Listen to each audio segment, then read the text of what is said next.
Ghost in the Night with Phil Sams.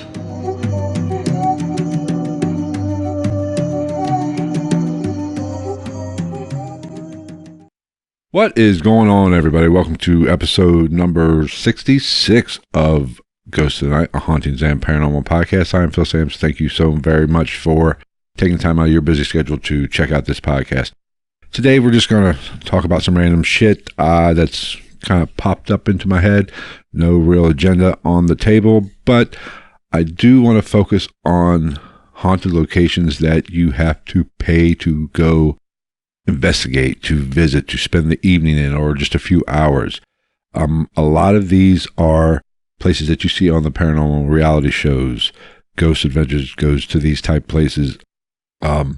Ghost Nation, Ghost Hunters, Kindred Spirits, all of them go to these type places. And I've been to several locations that these shows have investigated. But is it worth the time? Is it worth the money?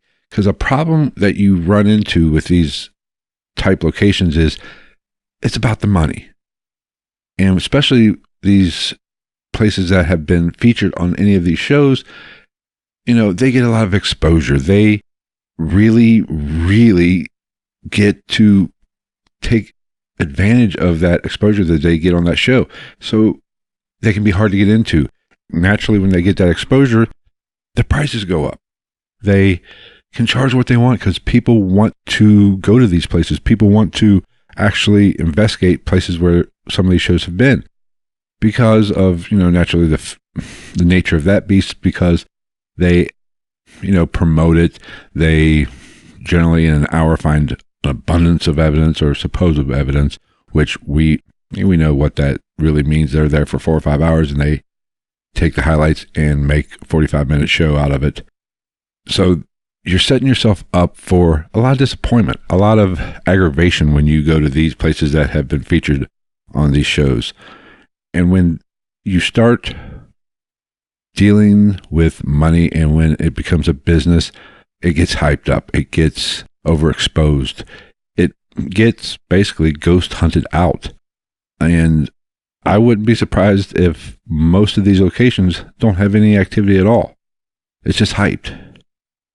Or I shouldn't say that don't have any activity at all. They have activity. I believe most places have some sort of activity, just whether or not it's in tune with our realm, with our surroundings, or with the people that are actually at the location. If you're not in tune with that, then you're not going to experience anything. So you have to be very careful with these locations, and I don't really like doing them. And here's a real kicker, and the real dilemma that I have. I don't like doing private residential cases as much either, because you never know what you're getting into when you go to a place that is somebody's home that supposedly has activity. It can be dangerous. It can be, more often than not, it's just something that has been misinterpreted as paranormal, and it can be a complete and total waste of time. So what do? You have to investigate these places. And I have a few theories when it comes to these high profile type haunted locations. I've been really going back and forth between two really interesting concepts. If you believe spirits are actually the spirits of the dead, if ghosts are relatives or people who have passed on from this life and they have moved into the next dimension, next realm, whatever you want to call it, naturally I believe they would take their personal characteristics with them to this particular realm or that particular realm. So naturally, if you get a grumpy old man in life passes away, you're going to get a grumpy old man in the afterlife or in that dimension. And that could bleed through to this world or to this realm. And when we go on these investigations, maybe some of these darker spirits are just grumpy old men. But I know human nature and I know my nature. I get frustrated. I get bored. I don't like to be bothered at times. So if these spirits are actually ghosts of the dead, now we're not talking, the evil type, demonic type spirits, which is said to never lived on this earth, not as a human anyway. we're just talking about everyday normal ghosts, essentially, that have had a life, died, and moved on. Why would they? Probably would get frustrated. They probably would get tired of all these paranormal teams coming in and actually bothering them, essentially. So that could be an explanation for why a lot of these locations, you get ups and downs in the investigation, or one time you might go there, you might have an abundance. Next time, nada, nothing whatsoever. And you really start to question everything. It all depends on this spirit's personality or the spirit's ideal of what they want. Or if they don't want to interact, then they're not going to interact. And if they are fed up and tired of being hounded by these paranormal investigation teams, then they could just move on to a different location, or just not choose to express themselves or show themselves to these people. So that could be an explanation. I don't know. Like I've always said, you never know. There isn't any right or wrong answers in this field. I don't believe that. We're asking questions. We don't understand it. There may come a day when we actually have some answers and we realize there are scientific explanations for what is going on. Some of this activity that people experience, or that I have experienced, or that maybe you have experienced. There actually is scientific reason for it. We're just not familiar with that form of science yet. We are learning things all the time, and it just might be something we don't know. And that is still the answer. Now, it might not be the answer that people want or people are looking for because it doesn't fit their agenda, but that still very well could be the case. So that is one theory, that these ghosts get pissed off or get tired and they just don't want to be bothered, so they just don't choose to interact with the living. And that would explain, like I said, the reason for activity to diminish and maybe not even eventually have any type of experiences reported.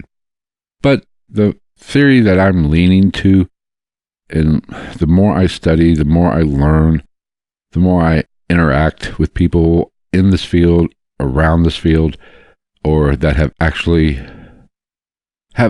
an actual interest in the paranormal, you can have some interesting conversations. And one theory is that we manifest the activity around us. And I've covered this a little bit.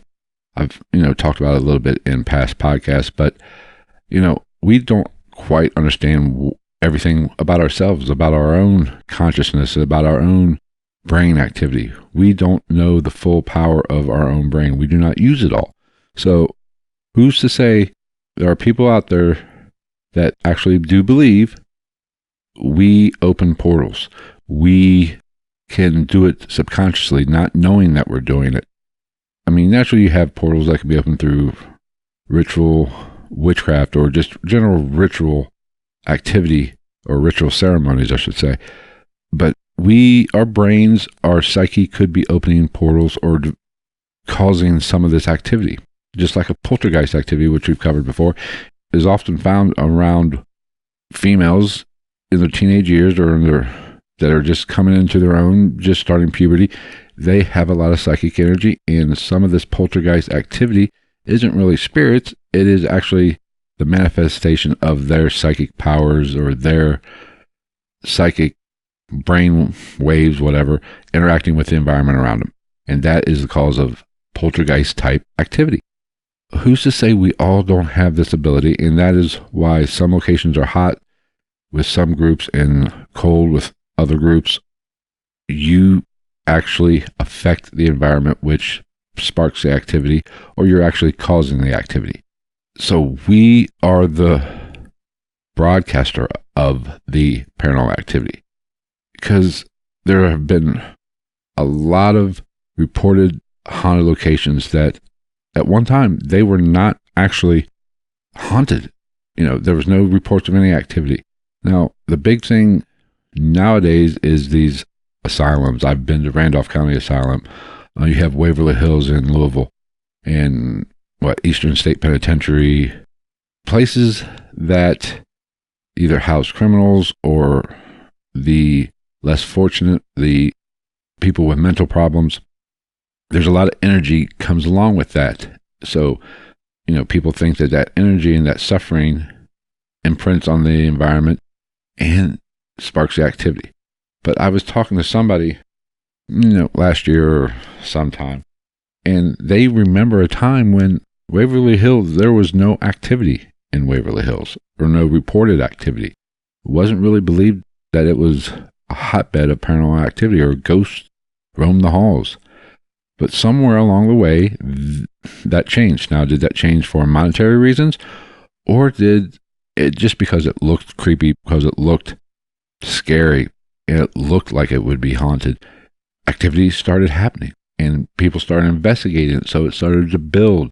Now, I've never investigated Waverly, but with talking with people, they remember this time that it wasn't a haunted asylum. So what caused it? The more we investigate something, the more we are opening a portal. I think a portal can be opened just by intent, by actually looking or trying to make contact. That can really open a portal or at least create an environment that is charged and which draws in spirits from or entities from the other realm, and they start interacting with the environment around them. I think that could be something to it, but like I said, we don't know. Who knows what the hell is really truly going on here? But it's a fascinating question, and I hope to really test this theory out a little bit and see what happens, because the more these shows come out, and we can get into that at another episode, because the Travel Channel has just went batshit crazy with the paranormal reality shows. And I wonder if they're oversaturating the market because they have so many different shows, and it's all versions of the same thing. Now, we have to thank these reality shows for one thing, is they have sparked an interest in the paranormal. They have actually made it okay to discuss it, made it okay to express or tell your stories if you've had an unexplained situation.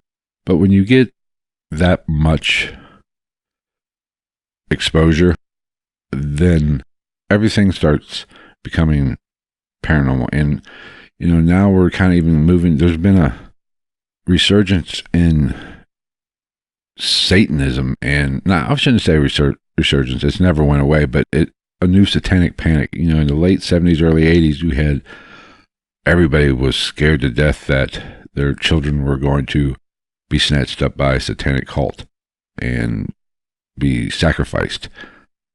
And with the uptick in paranormal shows, with the enthusiasm that a lot of these shows cause about the paranormal, it's a double-edged sword, because it sparks the interest, but it also brings out the negative. It also opens the doors to more negative stuff or more misunderstandings, because I think that's what a lot of especially when you talk satanic panic, a lot of that is all misunderstanding. We are told, if you believe in God, if you are a Christian or whatever, a person of faith, that Satan is evil, Satan is looking to damn you to hell.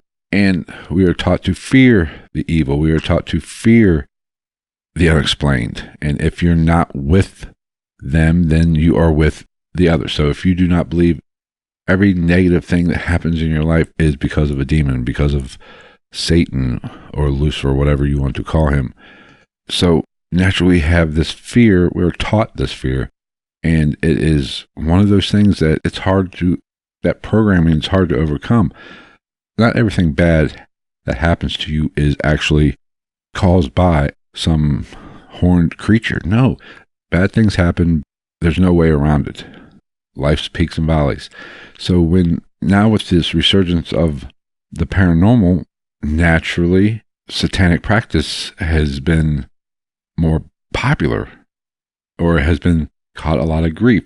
I just posted the other day on my Twitter feed where there's been some deaths in England, or not deaths, cattle, or I believe it's sheep, animal deaths that had some, satanic symbolism, and people are attributing it to some kind of satanic cult that is roaming the countryside. When in actuality, probably it's some kids just having fun. Not, I shouldn't say having fun, but kids just, being kids, doing stupid shit, which all kids do. And they think it's cool to pin it on a satanic cult. And I mean, I'm not saying that is 100% the case, but it very well could be. So, that is the negative side of the paranormal. There definitely is a new satanic panic that is taking the nation, and Ghost Adventures has done their part because somebody's always getting possessed by a demon. They have really made it mainstream, and they're always bringing in an exorcist. They have, on several episodes, had members of some sort of satanic fraternity come in and look at some, markings on a wall or whatever. So they are pushing it in the mainstream, and naturally, people truly fear what they don't understand because that's what they've been taught. And I have some opinions on, the satanic church and some of these other supposed Satan worshiping type groups. We will get into that in the future episodes. I will get into that at some point, but I don't think it's all what it's cracked up to be. Just from what I know, a satanic, or like the Church of Satan or the Satanic Temple or whatever, Satanism isn't even really about Satan. They don't, most of these type organizations do not actually even worship the devil. It's more about being an atheist and rebelling against the norm, or rebelling against Christianity and the fear-based dichotomy that religion has bestowed upon us. So that is really what Satanism, people that get into Satanism, that is really what they're doing. They're just looking to rebel against the norm, or what the agenda of the church. So it's a really complex issue that it would take a long time to cover. So I don't want to do it in this episode, but we will do an episode in that. And, and we might even throw in some origin stories of Lucifer himself, or herself, or itself, whatever, whichever way you want to go with that.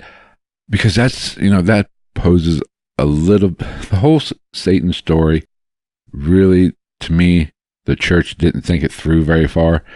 They didn't really put a lot of effort into it. They just needed a antagonist to, their protagonist, Jesus. They needed somebody to oppose him, because that's what makes a great freaking story. And that is maybe the purpose of Lucifer, and how it, he was betrayed in the Bible, because there's conflicting stories on the origin stories of Lucifer. And we will cover some of that in future episodes. We definitely want to get into that. So be on the lookout for it. But I think that is going to wrap up this episode. Just in closing, be careful with these pay-to-play locations.